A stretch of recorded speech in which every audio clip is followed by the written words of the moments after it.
Ako'y noon naglalakad sa isang hagdanan, sa isang eskwelahan na nakakatakot.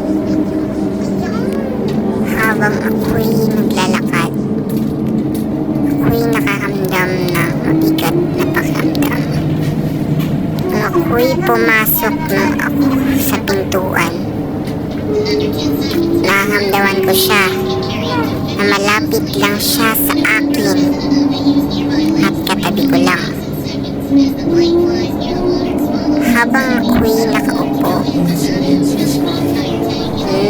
marami akong nararamdaman.